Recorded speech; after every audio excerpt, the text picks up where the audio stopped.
Boa noite a todos que estão chegando. Estamos iniciando mais um live. Hoje vamos bater um papo com a Lorena Correia, diretora de Relações Internacionais do Círculo Monárquico de Santos. Vamos falar um pouco sobre títulos de nobreza. Aguardem que nós começaremos em instantes.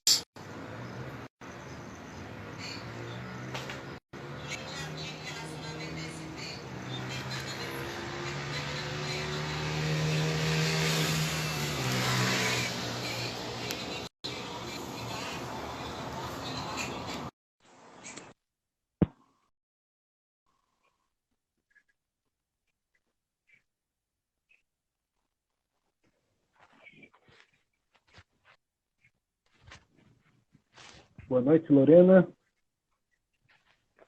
Oi, deixa eu aumentar aqui o volume, que eu quase não tô te ouvindo. Pronto, agora sim. Deu certo aí? Deu. Maravilha, seja Agora bem-vinda. Lorena está falando diretamente da Espanha, né? Isso. Falando de Toledo. Hoje nós vamos bater um papo sobre títulos nobiliárquicos. A Lorena, que é especialista no assunto, vai contar para a gente como funciona esse negócio de ser barão. Boa noite a todos que estão Não sou entrando. especialista, não. Não sou especialista nisso. Todo mundo fala que eu sou especialista nisso, mas não sou. Tem gente muito boa nisso, tá? Muito, muito melhor do que eu até. Por exemplo, ontem mesmo perguntei coisa ao Visconde Vitorinho, que o filho dele tá aí online, tá acompanhando o Luiz. Ele sim, sabe muito, muito de direito nobiliário e direito canônico. Não, mas Isso aqui que eu sei uma pincelada. pelo que eu já acompanhei dos seus vídeos no YouTube, você também tem um bom domínio do assunto e tenho certeza que vai trazer muita informação bacana para o pessoal. Dá para explicar alguma coisa, né? Legal. Não, já é alguma coisa, né? Para quem não sabe nada, explicar alguma coisa já é uma aula. Dá para explicar alguma coisa. Mas vamos aguardar mais um minuto e meio para o pessoal chegar, né? Depois a gente começa, tranquilo? Tranquilo. É o tempo também que eu ajeito esse negócio aqui, tem que melhorar essa luz. Deixa eu ver. Eu tô com a gambiarra aqui atrás, uma iluminação aqui para dar uma... Senão não vê nada, né? Eu comprei um tempo atrás aquele anelzinho, sabe? De iluminação. Minha esposa tem um desse. Minha esposa, ela grava vídeos pro Instagram e ela usa um desse também. Ajuda bastante, viu? Ele é ótimo. Ele é ótimo, só que eu demorei para aprender a regular. Eu descobri outro dia que alguns vídeos estavam saindo amarelos porque ele tem uma luz, uma regulagem aí que sai amarelo. Tem um botãozinho lá que você vai apertando, ele vai ficando, a cor vai ficando de mais quente para mais fria. Aí ele vai indo do amarelo até chegar no azul. Aí no meio do caminho tem a branca, né? E aí tá muito frio? Mais ou menos. Começou outono, né? Para outono tá frio, mas ainda não está tão frio assim. Aí na região de vocês, o inverno é muito rigoroso? Depende do ano. Depende do ano.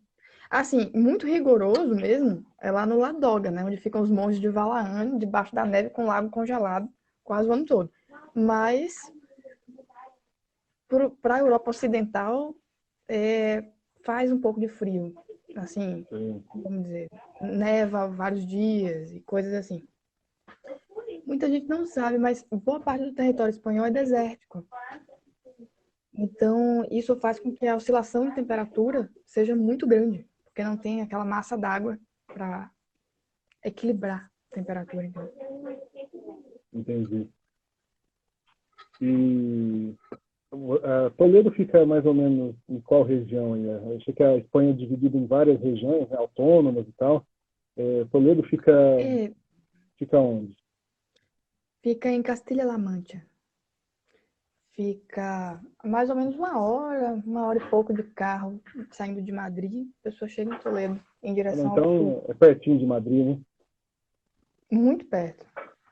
Muito Entendi. perto. Tem trem, tem ônibus, tem carro. Eu tenho um amigo que morou... Eu tenho um amigo que morou em Alicante. Não sei se você conhece. Alicante. Não fui lá. Tem um monte de parente meu em Alicante.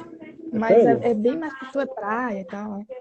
Deixa eu Legal. dizer, grande honra que o doutor Mário Demero está assistindo a nossa live. Seja bem-vindo. Ele sim, especialista em direito imobiliário, com vários livros, inclusive, que eu estudo através do material dele. Não pode errar nada hoje, hein? Não, não pode, o professor está assistindo. Tá certo. Então, vamos dar início ao nosso papo, né?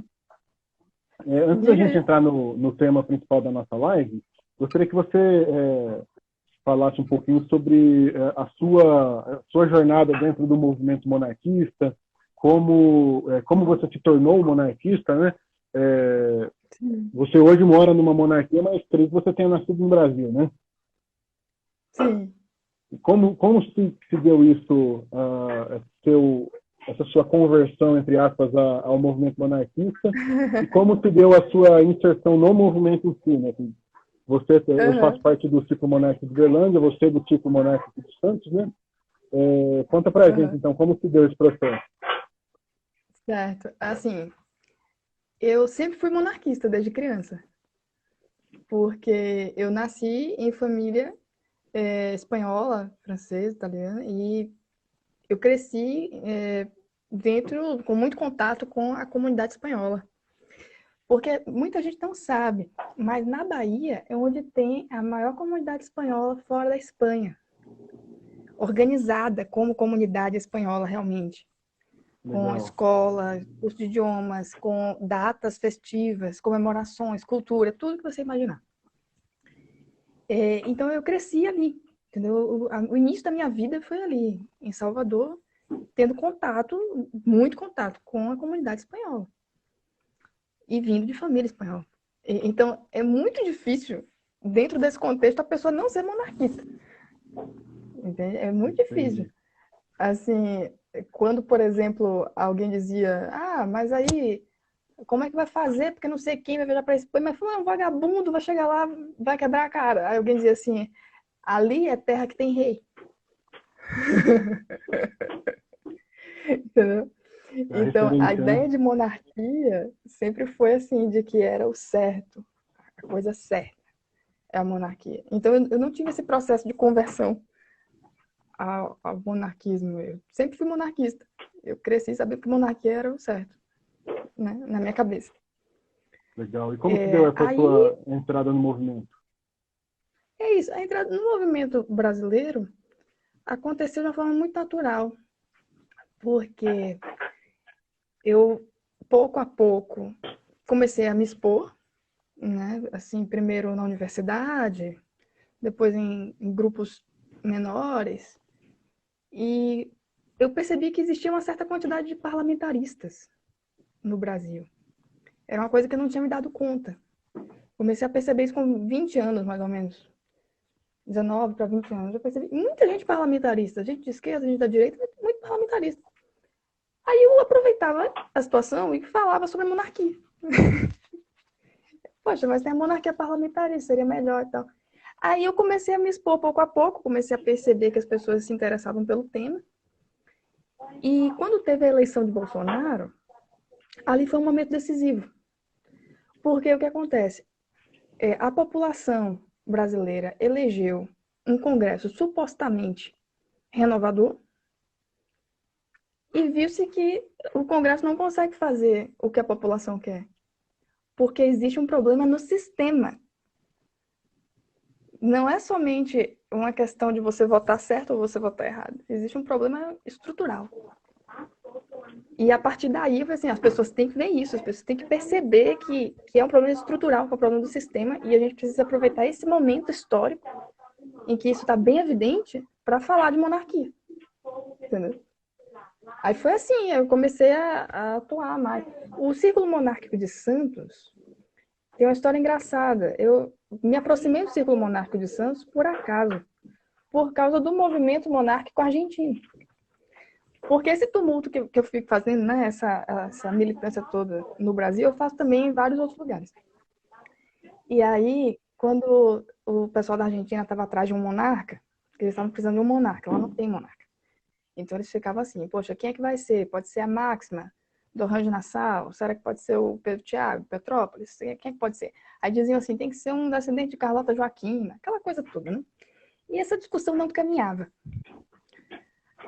Aí, por um acaso, eu me deparei com uma mensagem do Guilherme Ressec, chanceler do Círculo Monárquico de Santos, que eu já tinha contato com ele através de outras situações. E ele tinha contactado alguns corpos de nobreza, pedindo um duque para ser o monarca argentino. E aí eu achei aquilo o máximo. Eu pensei, pô, cara, que legal. Porque, assim, é difícil, né? A pessoa que está de fora daqui, ela ter essa noção. E eu achei super bacana isso. Super bacana mesmo. Eu já tinha comentado com algumas pessoas dos corpos de nobreza aqui sobre a situação da Argentina e tal. E quando eu vi a mensagem dele, gostei pra caramba. Aí, pouco tempo depois, me chamou para ser diretora de Relações Internacionais do Círculo Monárquico de Santos. Então, a minha função, basicamente, qual é? Né? Porque as pessoas perguntam o que faz uma diretora de Relações Internacionais no Círculo Monárquico no Brasil. Mas, basicamente, é o seguinte, eu participo com alguma frequência de encontros da diplomacia, que reúnem representantes de corpos de nobreza, de casas reais, autoridades civis, diplomatas de carreira também, empresários. E, às vezes, represento algumas pessoas, eu comecei a perceber que quando tangenciava no assunto Brasil, eu poderia representar o círculo monárquico. Né? Às vezes tem discussões sobre restaurações e tudo, mas, quer saber, sempre que possível eu vou representar o círculo monárquico. Na hora de preencher a ficha, ao invés de preencher com outra coisa, preenche o círculo monárquico. E aí essa é a minha principal função. Fazer essa ponte na diplomacia. Bacana.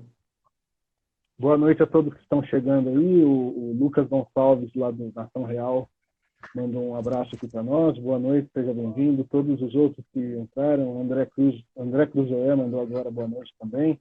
E os demais que estão chegando para acompanhar o nosso bate-papo. Hoje nós estamos falando com a Lorena Correia, que é diretora de Relações Internacionais do Círculo Monárquico de Santos.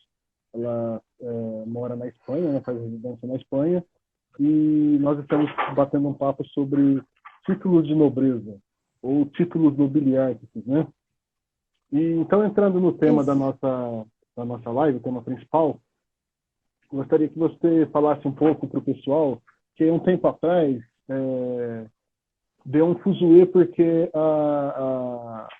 no site do Ministério das Relações Exteriores se referiu a Dom Bertrand, nosso querido Dom Bertrand de Orleans e Bragança, como Sua Alteza Imperial e Real. E isso deu um buchicho enorme na imprensa, porque, ai meu Deus do céu, o Brasil não tem mais rei.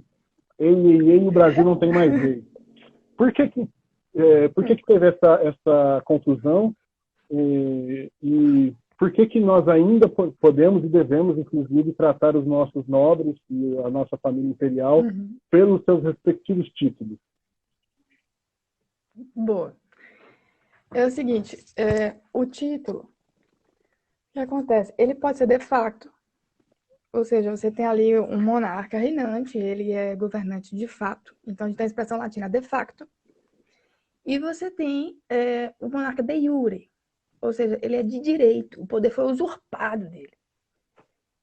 E aí outro governante qualquer tomou o poder e virou governante de facto. Mas esse que sai, quando sai dessa forma, ele vira de iure, ou seja, por direito. Isso quer dizer que, restaurando, preferencialmente o de iure ocupa aquele posto, aquele título. Então, esse é o primeiro ponto. Mas tem uma coisa interessante nisso aí, nessa história de Alteza Imperial e Real. É que é o seguinte, embora a Constituição de 1824 diga que a Alteza Imperial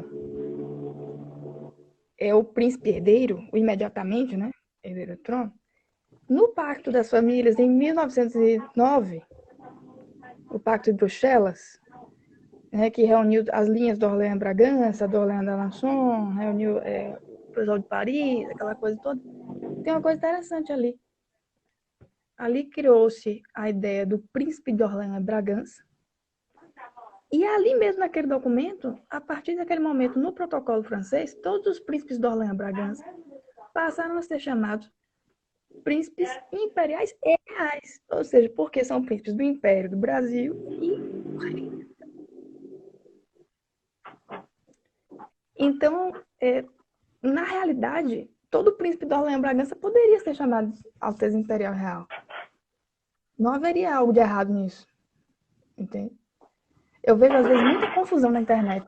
Muita confusão. Qualquer príncipe de Orléans-Bragança que escreve Alteza Imperial e Real, pronto. A casa cai, o mundo desaba. Porque todo mundo acha que tá errado. Porque seguia pela Constituição de 1824. Pois é. Inclusive, na nossa Casa Imperial existe divisão, né?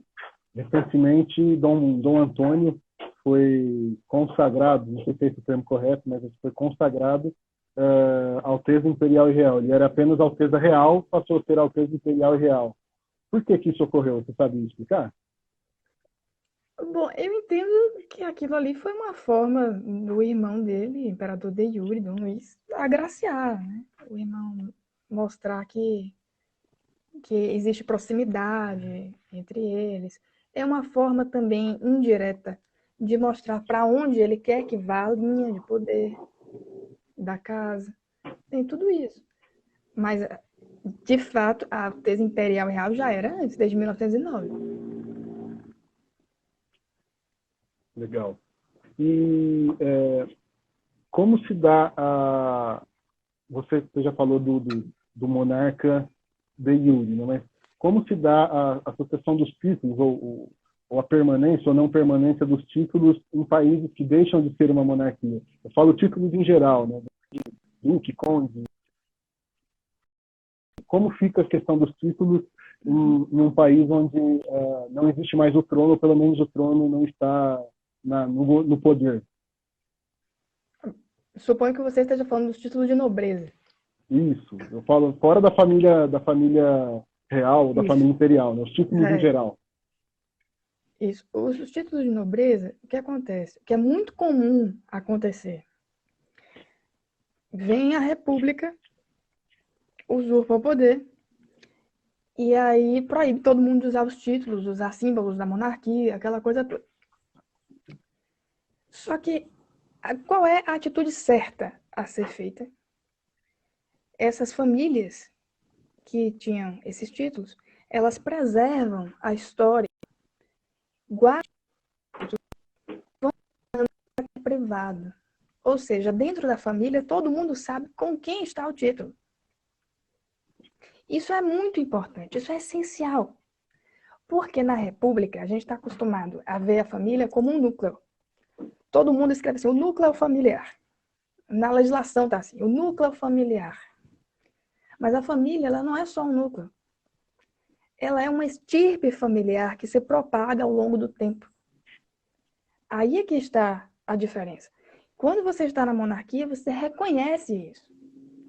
Existe uma família que se propaga no tempo, faz parte da cultura do lugar, faz parte da sociedade, da formação do lugar.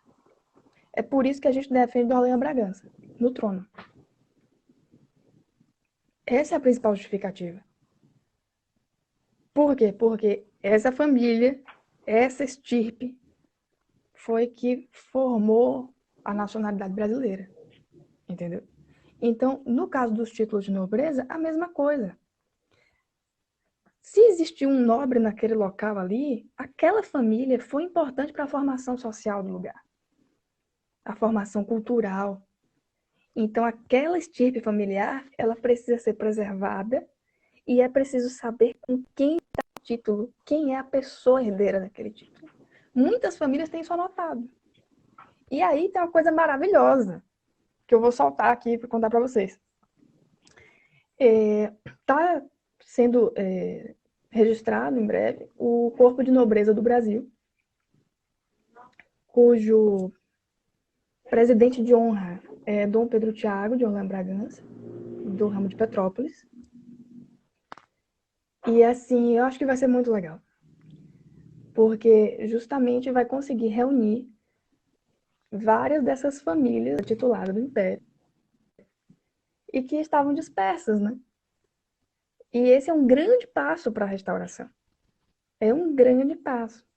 Porque não existe monarca sem corpo de nobreza. O corpo de nobreza é aquele que defende o monarca e que representa o monarca que está ao pé da rua, entendeu?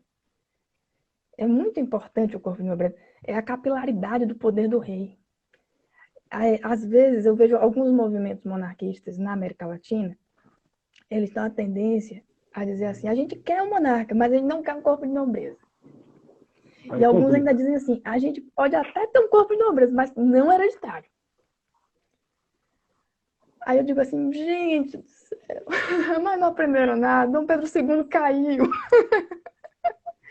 caiu, né? Quer dizer, será que se ele tivesse mais nobres, por exemplo, nas Forças Armadas, será que teria sofrido golpe? Dificilmente. É preciso ter um corpo de nobreza. E essas famílias, essas estirpes, elas muitas vezes guardam essa informação. Quem é o titular, entendeu? Aí pergunta, mas esse título é falso? Né? Eu vejo isso na internet direto. Ah, fulano está com título falso. Gente, não é título falso. Aquilo ali é um título histórico. Por quê? Tem uma classificação interessante, que os bens, a gente pode classificar, está acostumado a classificar bens fungíveis, né? É um carro, uma moto, um sapato, uma bolsa. Você bota preço e vende. Mas existem os bens infungíveis. Às vezes uma obra de arte, por exemplo, que é muito valiosa, você não tem o valor daquilo. Você pode até botar em leilão, mas você não sabe o real valor daquilo ali. E o título de nobreza, ele é parte do patrimônio imaterial daquela família. Entende? É uma coisa que não tem preço. É o patrimônio da pessoa. Então ela usa assim, usa em caráter pró-memória. A expressão é essa, pró-memória. Ou então não prejudicando também, às vezes aparece essa expressão, que é para dizer que não está prejudicando o direito da pessoa atual, né, o governante atual do lugar. Mas pode usar o título, sim. E por falar em título, quero dar as boas-vindas ao maestro Gilmar de Assis, meu amigo lá da Orquestra Sinfônica de São José do Rio Preto, e que é comendador também da Ordem do Mérito Cultural Carlos Gomes. Então, falando em um título que é válido, mas não é tão conhecido pela população, temos aqui um comendador assistindo a nossa live neste momento. E gostaria que você falasse um pouco agora sobre os títulos de cortesia. Ah, isso dá um bolo.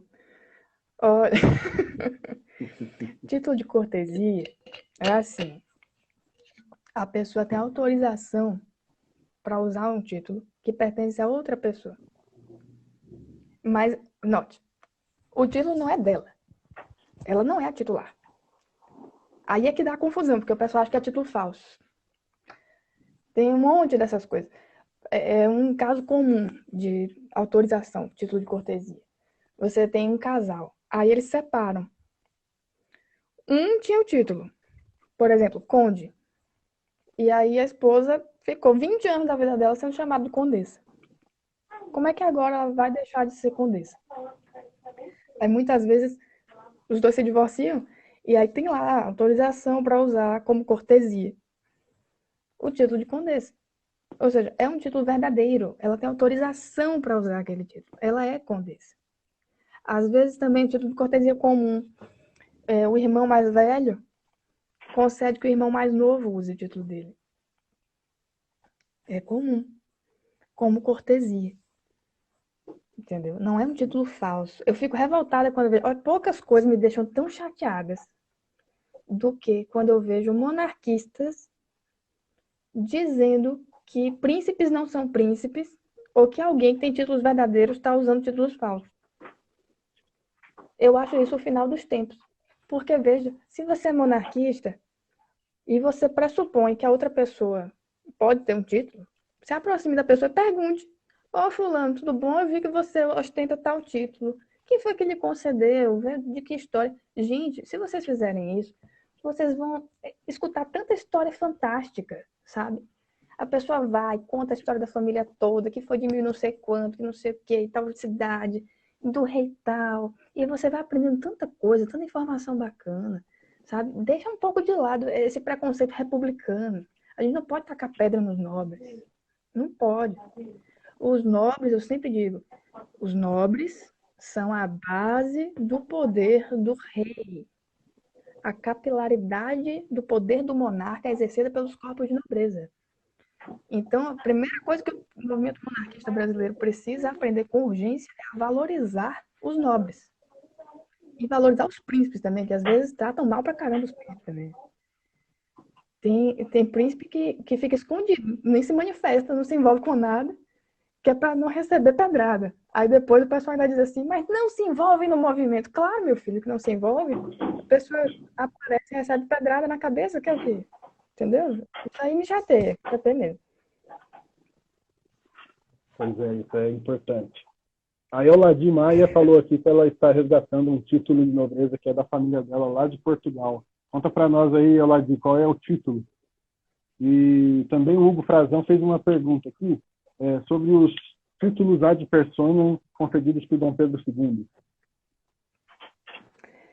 Bom, o título ad personam é concedido somente à pessoa, ele não é hereditário.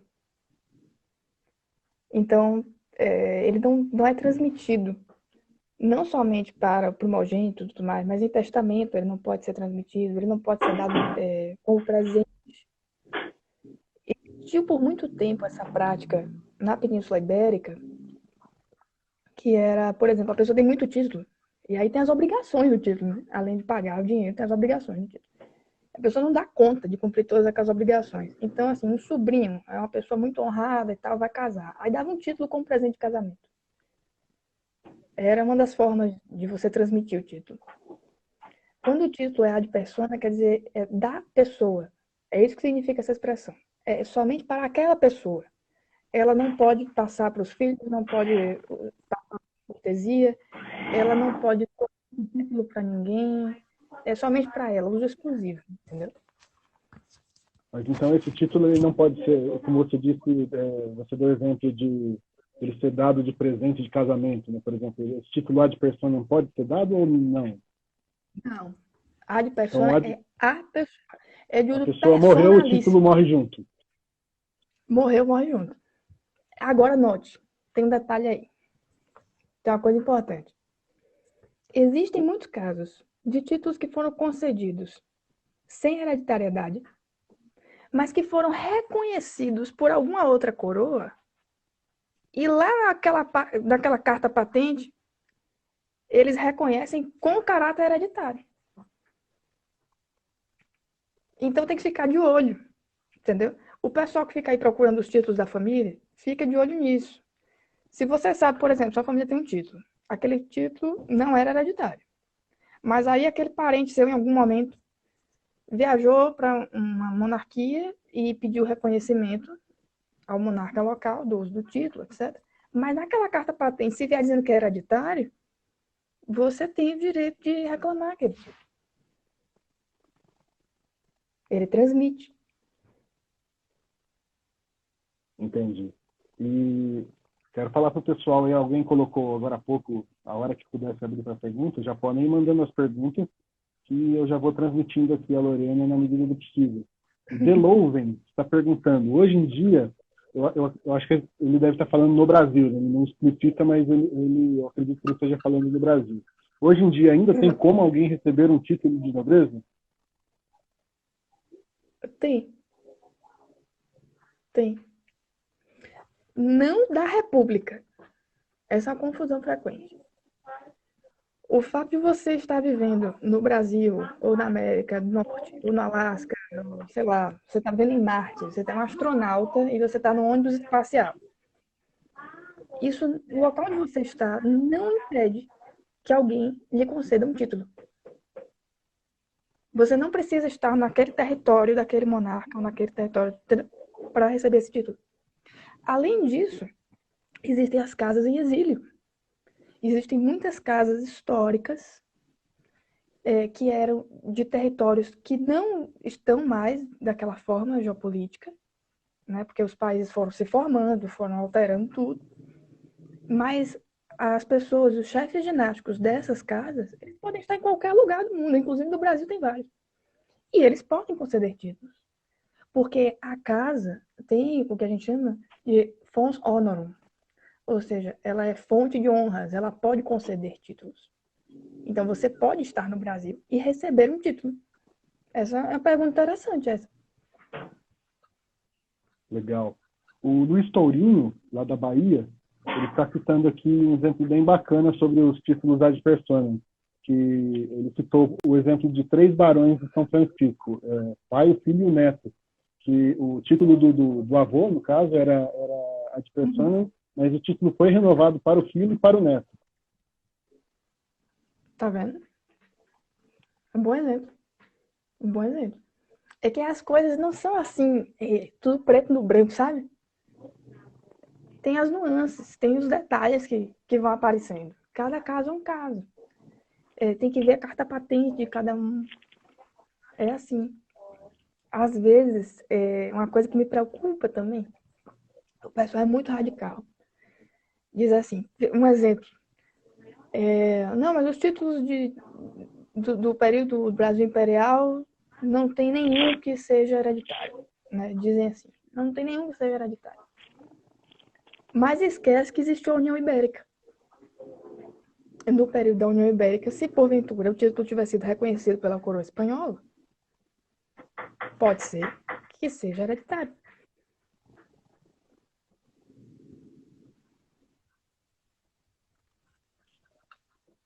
O André Cruzoé, Lorena, ele fez uma pergunta que eu vou fazer a pergunta, eu não entendi muito bem. Vamos ver se você entende melhor.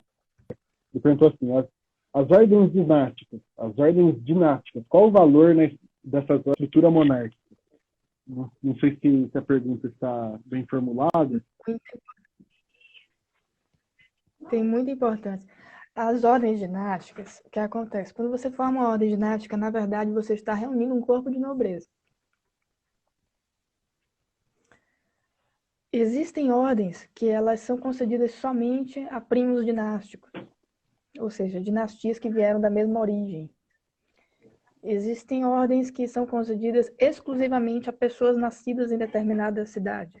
Entende? Cada ordem vai ter seu critério diferente de admissão e tudo mais. Mas, via de regra, elas seguem os princípios gerais, que a gente chama princípios de cavalaria. Né? É um termo meio engraçado, mas a ideia é algo meio poético mesmo.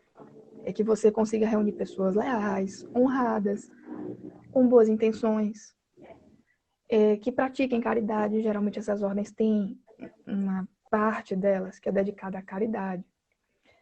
Na parte dos objetivos da ordem, muitas vezes, traz objetivos como, por exemplo, promover o ensino de determinada matéria.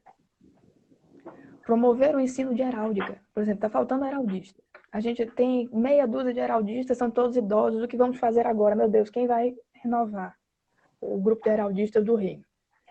Aí você cria uma ordem, né? Ou inclui esse objetivo em alguma ordem e diz, olha, essa ordem aqui, um dos objetivos dela é formar heraldistas. E aí você vai ter todo um corpo dedicado a isso. A pesquisa histórica, a formação de bibliotecas, formação de profissionais, incentivo da cultura da heráldica. Entende? E isso vai dessa forma. Tem outras que se dedicam, por exemplo, a resgatar crianças em situação de violência doméstica. É muito interessante também. Não com esses termos, né? Porque geralmente os estatutos são muito antigos. Mas diz assim, crianças que estejam em situação difícil dentro do seio da própria família, né? Coisa assim. Então as ordens, elas têm esse caráter beneficente muito interessante. E se tornam importantíssimas. Porque você vai ter ali nobres engajados, atuando na sociedade.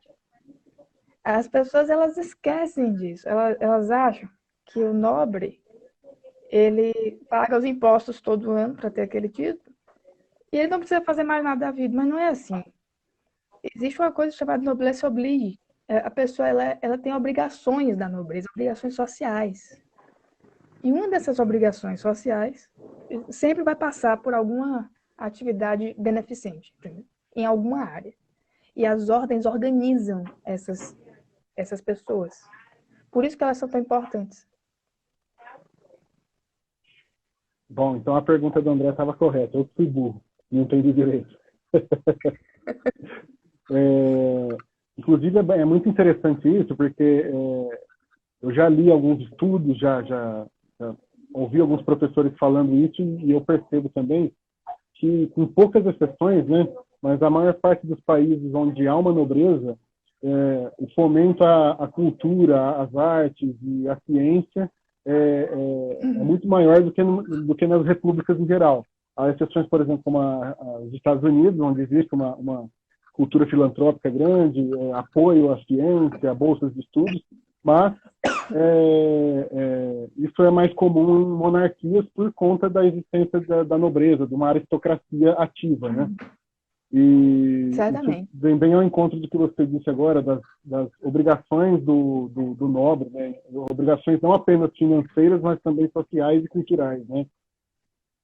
Uhum. O pessoal que tiver mais perguntas pode ir mandando, que eu vou repassando aqui para a Lorena. Deixa eu ver se tem mais alguma aqui por enquanto. Tem uma coisa interessante também nisso, é que muitas casas, inclusive casas em exílio tem muito também isso, organizam institutos beneficentes, institutos que se dedicam ao meio ambiente, enfim, são trabalhos para a humanidade, entendeu? A questão toda é essa, trabalho para a humanidade. E geralmente as casas têm institutos associados, que têm importância política, claro, porque a partir do momento que você tem um instituto que leva o nome da família, muitas vezes, né, e consegue reunir a nobreza e tudo mais, e atuar na sociedade, ele passa a ter uma relevância política. Eu posso fazer um paralelo, no caso, sabe do que, do Brasil? A gente tem algo semelhante a isso. O Instituto Ayrton Senna no Brasil,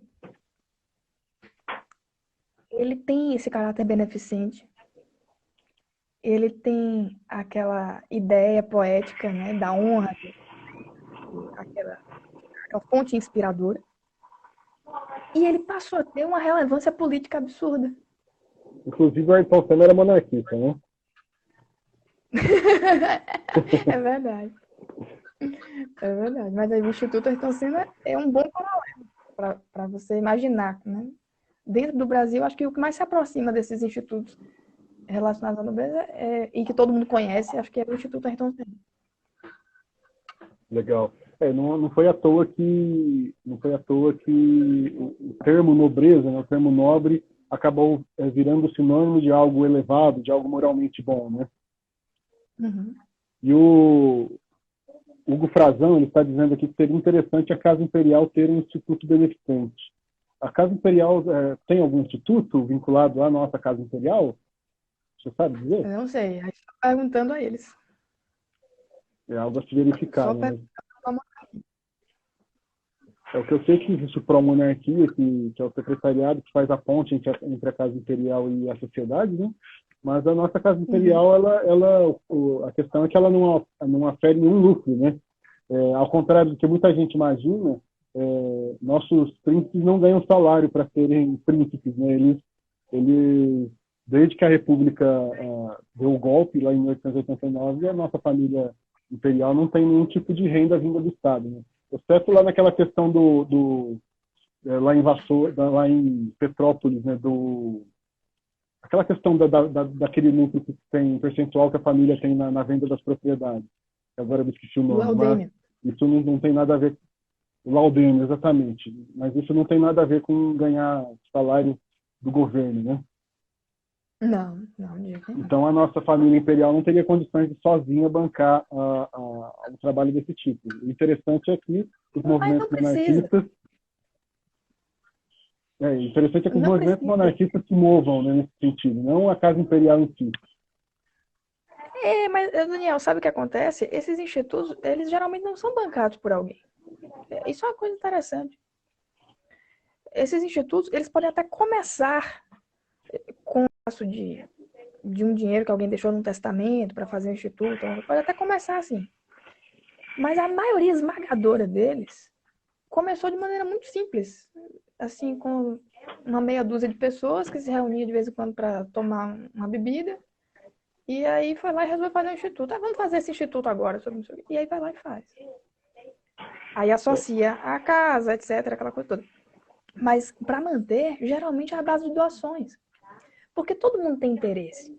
Porque me diga, qual é o empresário, por exemplo, do ramo de tecidos?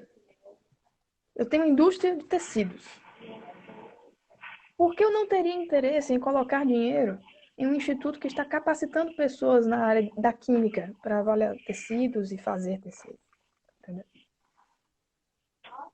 O Hugo Frazão, inclusive, está citando aqui. O Hugo Frazão, inclusive, está citando aqui que em Portugal existe a Fundação Dom Manuel II, que é administrada pelo Dom Dwight Hill, né, que é o herdeiro ao trono português, né? Uhum. E o Luiz Tourinho, ele diz o seguinte: praticamente todas as casas europeias, reinantes ou não reinantes, renovam os títulos de nobreza e funcionam, peraí que eu perdi a mensagem, funcionam ordens honoríficas. Por que a Casa Imperial Brasileira não faz o mesmo? Qual a sua opinião sobre isso? Olha, por que não faz o mesmo? Mas teria que perguntar para eles, não para mim. Né? Agora, eu prefiro não emitir opinião sobre ordens que não são minhas, né? E sobre títulos que não tem nada a ver comigo, porque o que acontece? Os títulos, eles são concedidos pela coroa, né? E depois, de maneira fictícia, né? Eles voltam para a coroa e são passados para o seguinte portador do título. Esses títulos de nobreza, eles não pertencem àquela pessoa para sempre, né? Tem essa ida e vinda fictícia da coroa. Claro, na realidade não é assim. Na realidade, a pessoa preenche um papelzinho lá e diz, eu quero a sucessão, meu pai morreu. Aí recebe o título. Mas tem essa parte fictícia poética. E eu não acho certo emitir opinião sobre como cada um gerencia títulos, sejam honoríficos ou de nobreza, ou como cada um organiza suas ordens ou seus institutos, né? Por exemplo, nós temos um caso recente de um príncipe que resolveu organizar uns cursos usando a casa para isso, não um instituto separado. Algumas pessoas, alguns príncipes acharam isso errado, né? Mas aí é o que eu digo, poxa, mas ele está se mexendo, né? Está fazendo alguma coisa. E isso é dele. Ele faz o que ele quiser. Então, nesse caso aí, por que a Casa Imperial Brasileira não faz? Não sei. Tem que perguntar para eles, perguntar para Dom Bertrand, para Dom Luiz, para Dom Antônio. Talvez Dom Rafael grave um vídeo sobre isso. E eu não vou emitir opiniões sobre isso. Entendeu? Assim, não me cabe emitir um juízo de valor sobre uma ordem que não é minha. Eu sei que a Casa Imperial tem uma orientação a respeito disso, de que não emite ou não vai emitir títulos, ou não vai prometer títulos a ninguém, para que isso não caracterize uma troca de apoio, né? O Dom Luiz já declarou isso reiteradas vezes, de que a Casa Imperial não promete títulos a ninguém e não tem essa política de doação de títulos, para que isso não se caracterize uma forma de troca de apoio, né? Mas realmente é uma questão que não cabe a nós questionar, né? Como porque é ou porque deixa de ser, né? É isso. Se você me perguntar assim, de maneira muito fria, né, do ponto de vista da política, é o que eu disse, o corpo de nobreza é essencial para o poder do monarca. Então, eu acho difícil restaurar sem um corpo de nobreza. É preciso reunir essas pessoas. Por isso que eu achei magnífica a ideia de formar o Corpo de Nobreza do Brasil. Presidente de honra, Dom Pedro Tiago, de Orlando Bragança, lá de Petrópolis. Excelente. Por quê? Porque nós temos descendentes dos nobres titulados do Brasil. Entendeu? Temos, por exemplo, o Círculo Monárquico de Pelotas. Tem muitos descendentes da nobreza titulada do Império.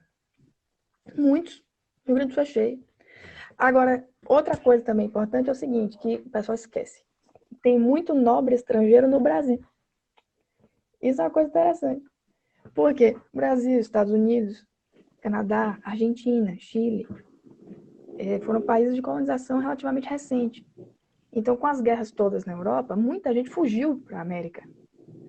E nós temos hoje, nas Américas, pessoas que são herdeiras de títulos, inclusive títulos altos. que eram da Europa. Entendeu? Então, essas pessoas também elas ficam no limbo, muitas vezes. Por quê? Porque elas estão, por exemplo, no Brasil. O Brasil é uma república, não existe espaço nenhum para a pessoa atuar como nobre, né? E quando eu digo atuar como nobre, entendo. Claro que toda pessoa ela tem a obrigação de agir corretamente, né? Toda pessoa tem a obrigação de agir corretamente, de defender valores corretos, louváveis, de fazer o bem no lugar onde vive. Eu acho inconcebível a pessoa viver num lugar, passar anos, décadas, morou naquele lugar décadas, não fez nada de bom naquele lugar, não plantou uma árvore. Eu não entendo isso. Mas assim, existe uma diferença entre cada indivíduo fazer isso por si e você ter alguém cuja família recebeu reconhecimento por ter feito aquilo. Este é o nome titular. Ele passa a ser um símbolo na sociedade de que vale a pena ser bom. Então ganha uma relevância social muito importante para a formação do lugar. Entendeu? E os titulados estrangeiros no Brasil, que muitas vezes têm cidadania brasileira, mas são nobres estrangeiros, eles ficam nesse limbo. E, para piorar, quando um ou outro ainda vai ostentar seu título, ainda dizem que é título falso. Aí é para matar mesmo. É complicado, né? A lavagem cerebral da República foi tão grande que até os ricos monarquistas acabam sofrendo das suas consequências, né? É, tá louco. Dá não. A Eladi Maia, que havia comentado sobre o título português agora há pouco, ela está questionando aqui, né, que esse título pertencia à a família dela lá em Portugal e como seria isso se, como ela é brasileira e já desde da avó dela, da bisavó dela, a bisavó dela foi a última, de fato, portuguesa, como se daria a transferência desse título para o Brasil? Para o Brasil? Porque o título O Brasil. o título é de Portugal e ela quer saber se isso interfere o fato dela ser brasileira. Ela tem direito a solicitar esse título pelo fato dela não ser portuguesa? Só se tiver alguma restrição dessas na carta patente. Mas assim, acho pouco provável que tenha. Entendeu? Eu vi só isso uma vez ou duas, e olha que eu já vi isso em muito lugar, de ter restrição assim. Não, para ter esse título é hereditário, mas só se os descendentes nascerem nesta cidade. Isso existe, mas é muito raro. Eu não sei, teria que ver a carta patente dela. Outra coisa também interessante, vou dizer para vocês, eu não sou genealogista, tá? Não sou a pessoa mais indicada para dar dicas de pesquisa genealógicas. Existem excelentes profissionais disso no Brasil, eu não sou uma delas. Mas, pela minha experiência pessoal, eu vou contar para vocês algumas dicas que podem ser úteis nessa história de título. Quando vocês procurarem a genealogia da família de vocês e vocês esbarrarem em situações em que não conseguem encontrar as certidões de nascimento, né, certidão de morte, às vezes não acha, e aí fica naquela situação que você para a sua árvore genealógica, não consegue andar mais para lugar nenhum. Umas dicas importantes são as seguintes. Procure as igrejas locais, porque às vezes na certidão de batismo ou na certidão de crisma, você tem ali uma cópia da certidão de nascimento da pessoa. E ali é até bom, porque já tem nome de pai, de mãe, dos padrinhos, quem eram. E essas informações das pessoas que conviviam com os seus antepassados são muito importantes. Porque às vezes, por exemplo, teve um incêndio. Aí perdeu-se toda a documentação de uma família. O fórum pegou fogo. Como é que vai reconstruir aquilo? Não tem como. Mas aí, se você sabe que o padrinho da sua avó era fulano de tal família, você vai atrás dessa outra família. Porque muitas vezes tinham casamentos entre essas famílias. E aí lá nos documentos da outra você encontra os seus. Então é um artifício que funciona. Outra coisa que funciona também é procurar fichas de colégios, universidades, porque ali tem tudo, tem nome de pai, mãe, às vezes tem até irmão. Às vezes tem colégios que registravam os primos, e todos na mesma ficha. Então, ali você tem, assim, um adiante na sua árvore genealógica, entendeu? Aí façam isso que ajuda muito. O pessoal aí tá procurando título, façam isso. Procurem a genealogia assim, dessa forma. Não se atenham só a cartório, certidão de casamento, certidão de óbito que está no cartório. Não se atenham só a isso, não. Tem muita forma de achar essa documentação. Excelente. O Hugo Frazão está propondo um exercício de futurologia. Aqui. Ele está perguntando o que nós achamos que a restauração está próxima.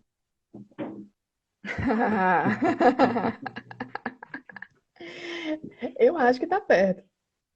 Eu acho, sim. O pessoal às vezes fala assim, em 20 anos, 15 anos. Eu acho muito tempo. Tá louco, 15 anos. Eu acho que pode restaurar antes. Agora, o Brasil é aquela coisa, né? O Brasil é muito instável. Então, pode ser que restaure daqui a 5 anos. E pode ser que daqui a 5 anos quase restaure e não conclua. E a gente tem que esperar mais 5 ou 6. Ou mais 50. O Brasil é sempre o Mas eu, país do eu quase, realmente né? acredito. Mas eu realmente acredito que está perto de restaurar. Eu acho que não vai demorar mais de 10 anos, não, gente. Que é isso? Claro, né? Se todo mundo continuar empenhado. Se a gente conseguir alterar essa Constituição atual. Se o movimento monarquista, o pessoal deixar de bobagem e cair a ficha de que faz parte da política do país e que precisa atuar na política partidária, inclusive. Né? Tudo isso faz parte. Agora, se ficar esse monte de gente, milhões de monarquistas, porque o Brasil tem milhões de monarquistas, a maioria sentada no sofá da sala reclamando da República, não vai para lugar nenhum, não resolve nada. Isso aí não resolve nada. Entendeu? Tem que se mexer. Agora, se todo mundo se mexer, aí já melhora. O sistema não vai se restaurar por si só, né? O Eduardo Danley, ele está dizendo aqui que o registro civil, salvo engano, ele foi criado em 1900. E o Luiz Tourinho complementa dizendo que os registros paroquiais são os melhores para antes de 1900, para fazer essa busca mais efetiva das raízes genealógicas. Isso. Né? Tem um detalhe aí. Antigamente o registro era feito nas igrejas. Agora, qual é o problema disso? É que, às vezes, você tinha uma capela, aquilo era registrado na capela. Aí você chega lá hoje, 100, 150, 200, 300 anos depois. A arquidiocese é em outro lugar. Aquelas igrejas todas, os arquivos foram parar em outro canto. E aí você fica perdido no meio daquilo ali tudo, sem saber por onde começar. Aí tem umas dicas interessantes, né? Por exemplo, procurar nome de rua. Essa é batata, na Itália dá certo. É assim, eu já escutei vários casos iguais, idênticos. A pessoa está procurando a família. Aí vai lá, mas era na igreja tal, o registro. Aí você chega lá na tal da igreja, não é mais.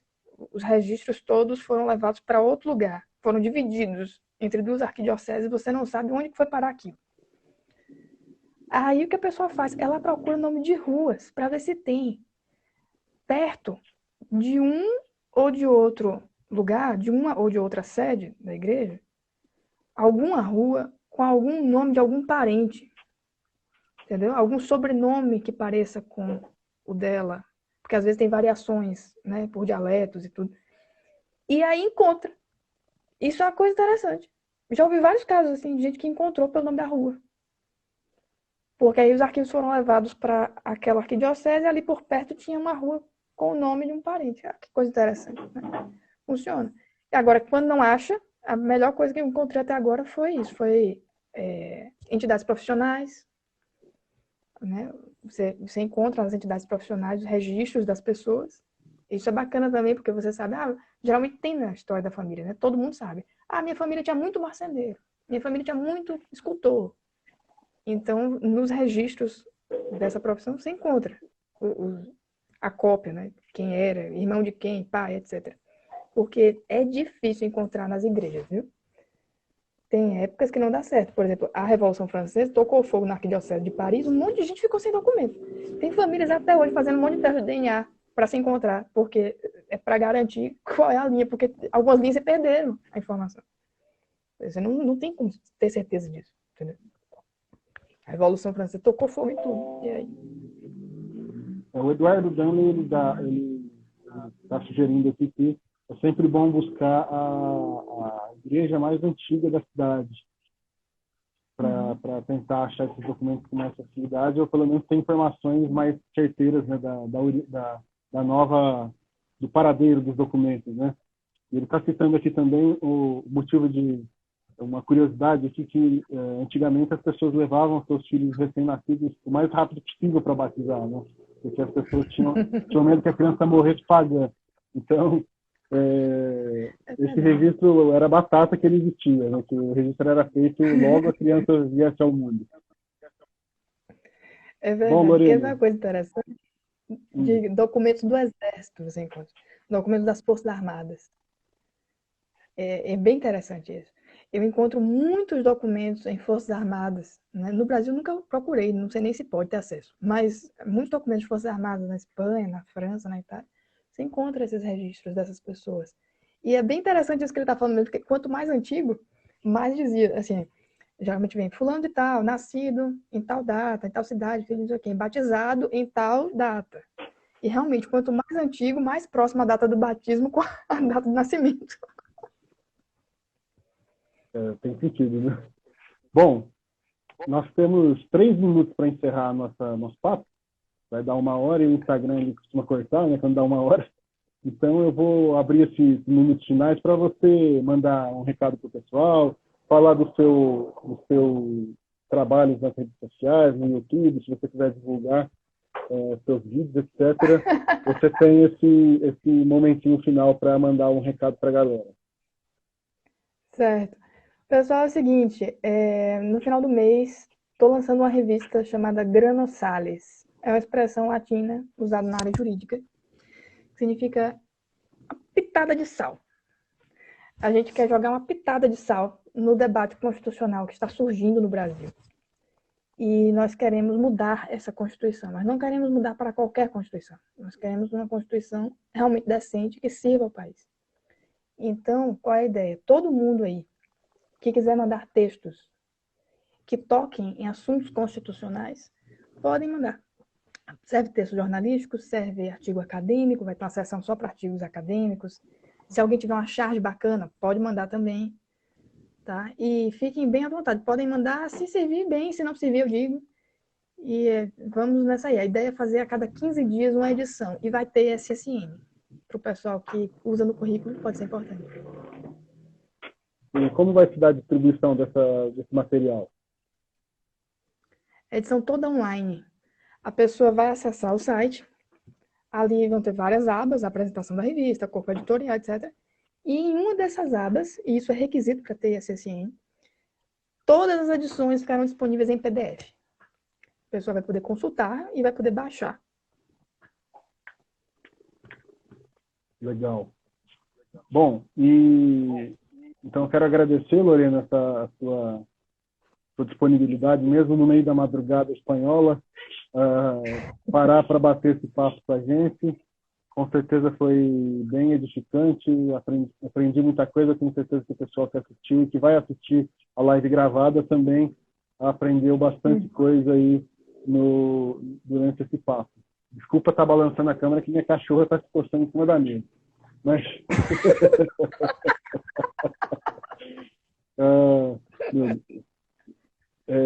então, agradeço aí a sua presença e também quero agradecer o pessoal que assistiu a gente e que vai assistir posteriormente o vídeo gravado. Um forte abraço, fiquem todos com Deus e até a nossa próxima live.